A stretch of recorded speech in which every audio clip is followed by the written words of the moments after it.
بسم اللہ الرحمن الرحیم۔ میں آپ کو یہ قرآن کریم کی آیات کے بارے میں تشریح کر رہا تھا۔ اللہ جل شانہ فرماتے ہیں وَفِي الْأَرْضِ آیَاتٌ لِلْمُوقِنِينَ وَفِي أَنفُسِكُمْ أَفَلَا تُبْصِرُونَ۔ زمین میں تمہارے لیے پروردگار کی قدرت کی نشانیاں ہیں اور تمہارے اپنے ذاتوں میں بھی ہے، تو کیا تمہیں نظر نہیں آ رہے؟ تو میں نے زمین کے اندر جو قدرت کی نشانیاں ہیں اس کی دو مثالیں آپ کو بتا دی ہیں۔ اب تیسرا مثال میں آپ کو بتا دوں گا زمین میں اللہ کی قدرت کی نشانی کا۔ ٹھیک بھائی، وہ یہ ہے جناب کہ یہ جو زمین ہے اس کا فاصلہ ہے سورج سے۔ کتنا فاصلہ ہے؟ زیادہ سے زیادہ فاصلہ 9,45 لاکھ میل۔ کتنا؟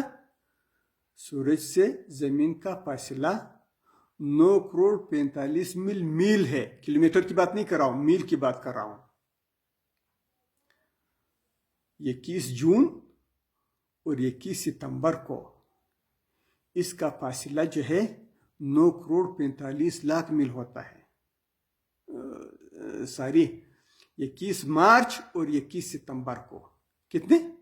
21 مارچ اور 21 ستمبر کو زمین کا فاصلہ سورج سے 9,45 میل ہوتا ہے۔ 21 جون اور 21 دسمبر کو فاصلہ 9,15 لاکھ میل ہوتا ہے۔ یعنی سب سے زیادہ زمین سورج کے قریب کب ہوتی ہے؟ 21 جون اور 21 دسمبر کو۔ سب سے دور کب ہوتی ہے؟ 21 مارچ اور 21 ستمبر کو۔ ٹھیک بھائی، اتنے فاصلے پہ ہے۔ اچھا بھائی، تو یہ فاصلہ اتنا کیوں اللہ نے رکھا ہے؟ اس کو کم کیوں نہیں کیا ہے؟ یا یہ فاصلہ کو زیادہ کیوں نہیں کیا ہے؟ اس کی وجہ یہ ہے کہ اگر زمین کا فاصلہ کم ہوتا تو زمین کے اوپر زمین بھی نہ ہوتی۔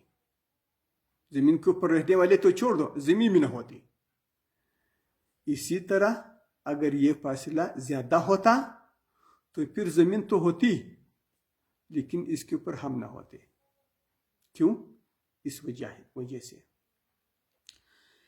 کہ یہ زمین سورج کی ارد گرد گھوم رہی ہے، تو ظاہر بات ہے یہ بہت سپیڈ میں گھوم رہی ہے۔ میں نے آپ کو بتا دیا کہ یہ ایک سال میں 28.5 کروڑ کلومیٹر کا فاصلہ طے کرتا ہے۔ اتنا سپیڈ سے گھوم رہا ہے، اور اتنا سپیڈ سے گھومنے والی چیز وہ کوشش کرتا ہے کہ میں سیدھا جاؤں، گول چکر پہ نہیں آتا ہے۔ اتنی سپیڈ سے حرکت کرنے والی چیز وہ گھومنا پسند نہیں کرتے، وہ سیدھا جانا پسند کرتا ہے۔ لیکن یہ زمین سیدھا نہیں جا سکتی ہے، مجبوراً سورج کے ارد گرد گھوم رہی ہے۔ کیوں؟ اس وجہ سے کہ سورج کی کششی ثقل نے اس کو پکڑا ہوا ہے۔ آگے بات سمجھ گئے؟ اب اگر یہ زمین اس کا فاصلہ زیادہ ہو جائے تو پھر اس کا قوت فرار ہے وہ بڑھ جائے گی قوت ثقل کے مقابلے میں۔ جب قوت گریز قوت ثقل کے مقابلے میں بڑھ جائے گی تو پھر زمین چلے جائے گی خلاؤں میں، گم ہو جائے گی۔ جب گم ہو گئی تو پھر ہم کہاں زندہ رہیں گے بھائی؟ آگے بات سمجھ گئے؟ اس وجہ سے پروردگار نے فاصلہ زیادہ نہیں رکھا ہے۔ اچھا ٹھیک ہے، فاصلہ زیادہ نہیں رکھا ہے تو تھوڑا سا کم کر دو۔ لیکن اگر فاصلہ کو کم کر دیتے تو پھر کیا ہو جاتا؟ قوت ثقل وہ زیادہ ہو جاتا مرکز گریز طاقت کے مقابلے میں، فرار کی طاقت کے مقابلے میں ثقل کا قوت ہے وہ بڑھ جاتا، اور اس کے نتیجے میں سورج زمین کو اپنی طرف کھینچ کر کے اپنے اندر ڈال دیتا، اور وہاں پہ زمین بھی گم ہو جاتی اور ہم بھی جلس جاتے۔ ٹھیک ہے بھائی؟ اور اس کے علاوہ اگر زمین تھوڑی سی قریب ہو تو ٹیمپریچر بہت زیادہ بڑھ جائے گا، جیسے کہ یہ زہرہ اور عطارد میں ہے، اور اگر یہ فاصلہ زیادہ ہو جاتا تو پھر سردی بڑھ جاتی، جیسے کہ جو ہے ہمارے بعد والے جو سیارے ہے اس میں ہے. تو گرمی کی اضافے اور جو ہے سردی کی اضافے کی وجہ سے بھی جو ہے زندگی ناممکن ہے. لہذا بہترین جو ہے فاصلہ یہ ہے جو ابھی اس نے دیا ہے. یہ اللہ جل شانہ کی قدرت کا جو ہے ایک عجیب جو ہے نمونہ ہے. اور پھر اس کے علاوہ ایک اور بھی چیز بتا دو، یہ جو مدار پہ چکر جو ہے اس میں ایک کردار اس کی جسامت کا بھی ہے. کیا؟ اس کا اپنے جسامت کا بھی ہے. اگر یہ جسامت اس سے بڑا ہوتا تو پھر یہ بھاری ہو جاتی اور پھر جو ہے کششی شکل اس کو پکڑ نہیں سکتی تھی اور یہ جو ہے خلاؤں میں جو ہے گم آ جاتی. اور اگر یہ زمین چھوٹی ہوتی اور اتنی ہی فاصلے پہ ہوتی تو پھر جو ہے قوت ثقل جو ہے وہ زیادہ ہو جاتا مرکز گریز قوت کے مقابلے میں، تو اس کو کھینچ کر جو واپس جو ہے سورج کی جو ہے گود میں جو ہے پھینک دیتا اور وہاں پہ جو ہے وہ ختم ہو جاتی.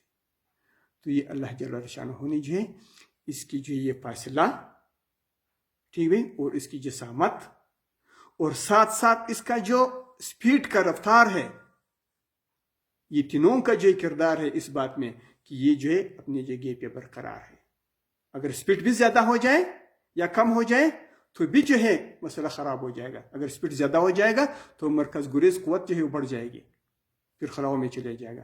اگر سپیڈ آہستہ ہو جائے تو پھر ثقل کا جو قوت ہے وہ زیادہ ہو جائے گا، زمین کو اپنی طرف کھینچ دے گا، پھر زندگی جو ہے یہاں پہ جو ہے ناممکن ہو جائے گی.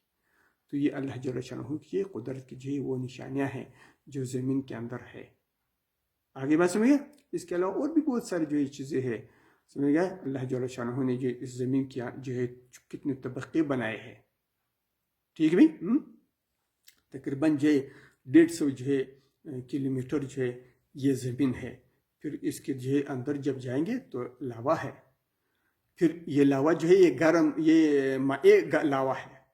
اس جو مائع لاوا کے بعد جو ہے وہاں پہ ٹھوس جو ہے ایک وہ ہے، ٹھوس وہ ہے جو گرم جو ہے آگ کی طرح. اس سے جو مقناطیس نکلتے ہیں، ٹھیک بھائی؟ یہ مقناطیس جو ہے زمین سے نکل جاتے ہیں، یہ جو ہے کائنات کی طرف سے جو خطرناک شعاع ہمارے پاس آتے ہیں. یہ مقناطیس جو ہے ان کو جو کیا کر دیتے ہیں؟ برقی مقناطیس اس کو کہتے ہیں. یہ شعاع دفع کر لیتے ہیں، ٹھیک بھائی؟ اور اس کی وجہ سے جو ہے ہم محفوظ ہیں. اس کے علاوہ جو ہے اور بھی بہت سارے جو ہے نشانیاں ہیں. میں زیادہ جو ہے تفصیل میں نہیں جانا چاہتا ہوں اور اتنا جو ہے بڑا جو ہے ماہر بھی تو نہیں ہوں. تو یہ جو ہے زمین کے بارے میں نے آپ کو بتا دیا، اور اگلی جو ہے ویڈیو میں آپ کو جو ہے یہ بتاؤں گا. وَفِي أَنفُسِكُمْ أَفَلَا تُبْصِرُونَ، تمہاری اپنی ذات کے اندر بھی قدرت کی نشانیاں ہیں، کیا تمہیں نظر نہیں آ رہا ہے؟ تو وہ جو ہے میں آپ کو بتا دوں گا اگلی ویڈیو میں انشاءاللہ العزیز.